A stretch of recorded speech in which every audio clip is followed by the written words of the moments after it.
Bonjour à tous et bienvenue à cette première leçon Explorons la parole de Dieu. La première leçon sera divisée en deux vidéos. Donc, ceci est la première vidéo de la première leçon. Donc, avant de commencer, j'espère que vous avez pris le temps de faire une petite prière afin de demander à Dieu de nous aider à apprendre sa parole ensemble. Si vous ne l'avez pas fait, il n'y a aucun problème. Vous n'avez juste qu'à mettre la vidéo sur pause et revenez vous joindre à nous afin qu'on puisse continuer ensemble. Donc, nous voici, explorons la parole de Dieu, étude biblique à la maison.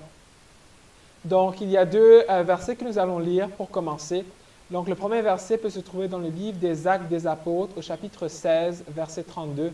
Le livre des Actes des Apôtres se retrouve dans le Nouveau Testament, donc la deuxième partie de votre Bible, juste après les évangiles. Donc, les évangiles de Matthieu, Marc, Luc et Jean. Donc, juste après, vous pouvez voir le livre des Actes des Apôtres. Donc, on va aller au chapitre 16 et le verset 32. Donc, ça dit, « Et ils lui annoncèrent la parole du Seigneur, ainsi qu'à tous ceux qui étaient dans sa maison. » Donc, ce verset nous montre que nous pouvons étudier la parole de Dieu, peu importe où nous sommes. Que nous soyons chez nous, à l'église, au travail, à l'école, peu importe. Vous pouvez étudier la parole de Dieu.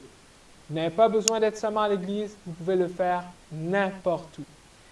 Donc, deuxième verset, toujours dans le livre des Actes, au chapitre 17, verset 11, et la Bible dit, à la fin du verset, « Ils reçurent la parole avec beaucoup d'empressement, et ils examinaient chaque jour les Écritures. » Donc, ce verset nous montre à quel point nous devons être prêts, premièrement, pour écouter la parole de Dieu. Donc, il reçoit la parole avec beaucoup d'empressement. Et c'est pour cela que nous devons nous concentrer et limiter les distractions alors que nous étudions la parole de Dieu. Donc, prier avant est utile afin de nous aider à nous concentrer et de demander l'aide de Dieu. Et deuxième chose, c'est qu'ils examinaient chaque jour les Écritures. Et si on continue la lecture, la Bible nous dit qu'ils le faisaient pour voir si ce qu'on leur disait était exact. Donc, je vais vous enseigner la parole de Dieu, mais je vais avoir besoin de votre aide pour quelque chose. Il y a une clé pour le succès. Il y a une clé. La clé, alors que nous étudions la parole de Dieu, c'est d'examiner les Écritures par nous-mêmes. Donc, je vais faire de mon possible et je vais faire de mon mieux pour vous enseigner la parole de Dieu selon la vérité de la Bible. Par contre, je vais vous demander d'aller examiner les Écritures de votre côté et de ne pas croire à chaque chose que je vous dis sans avoir examiné les Écritures. Donc, je vous demande de vérifier chaque parole et chaque déclaration que je fais à propos de la Bible. Donc, comme je vous dis de mon côté, je vais faire de mon mieux et je vais faire de tout mon possible pour vous enseigner la véritable parole de Dieu. Donc, allons-y. La leçon 1. Donc, l'introduction à l'Ancien Testament. Ici, nous voyons que l'Ancien Testament est divisé en 4 périodes de temps. La période de l'innocence, la conscience, les patriarches et la loi et les prophètes.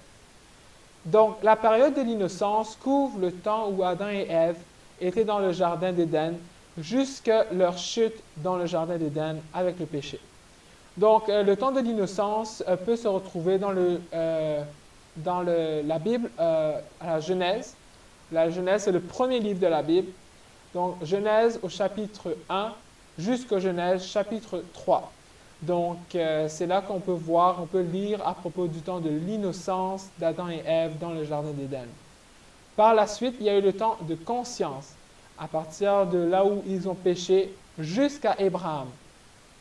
Donc, cela peut se voir dans la Genèse du chapitre 4 jusqu'au chapitre 11. Ensuite, nous allons voir le temps des patriarches. Donc, ça couvre l'histoire d'Abraham à Moïse. Et ça peut se voir de Genèse chapitre 12 jusqu'à Genèse chapitre 50, soit la fin du livre de la Genèse.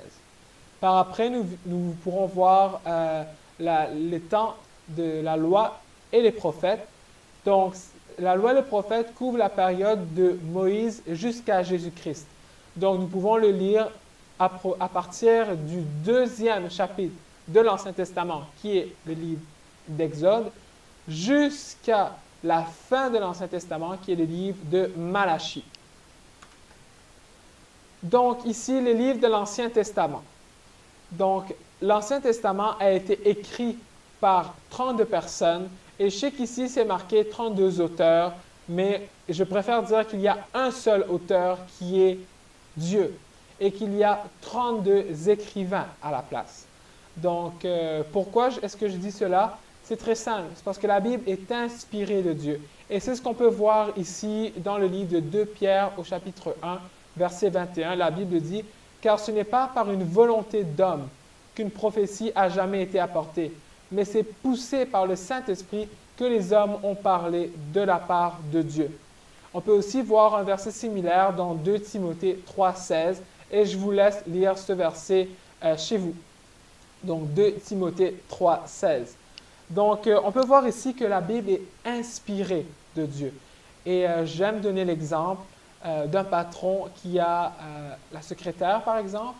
Le patron ou la patronne va demander à son adjoint ou adjointe d'écrire une lettre. Donc, la lettre, l'adjointe va devoir la taper. Mais l'inspiration vient du patron ou de la patronne.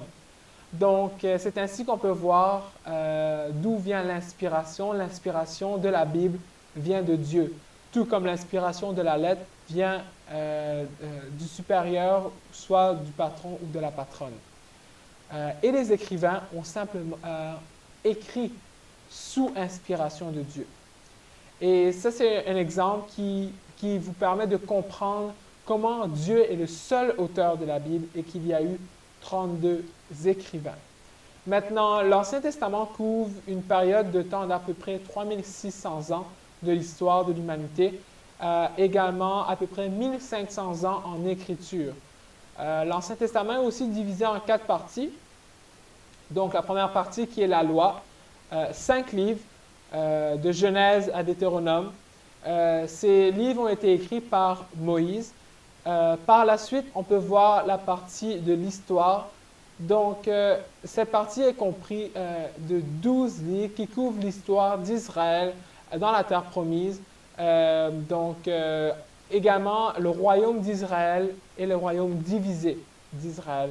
Donc, on peut le lire dans le livre de l'histoire, dans le segment de l'histoire, dans les 12 livres qui sont de Josué jusqu'à Esther. Par la suite, on peut également voir le segment de poésie.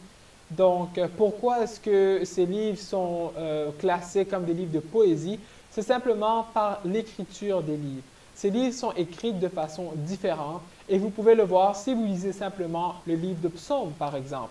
Allez lire le Psaume 23, le Psaume 91, ce sont des psaumes très connus, très populaires et vous allez voir que l'écriture est très différente que ce que vous pouvez trouver, par exemple, dans le livre de Genèse, dans le livre d'Exode, ainsi de suite. Et la même chose va pour le livre de Job, Psaume, Proverbes, Ecclésiaste et Cantique des Cantiques. Finalement, le segment de prophétie, donc dans ce segment, nous pouvons voir les livres de Ésaïe jusqu'à Malachie. Donc, pourquoi les prophéties? Parce que ce sont des prophéties à propos de Jésus-Christ, le Messie, également des prophéties sur la fin des temps et la fin du monde, et la seconde venue de Jésus sur la terre. Donc, c'est pour cela que ces livres sont classés comme étant des livres de prophétie. Donc, voilà, ceci marque la fin de la première partie de la leçon 1.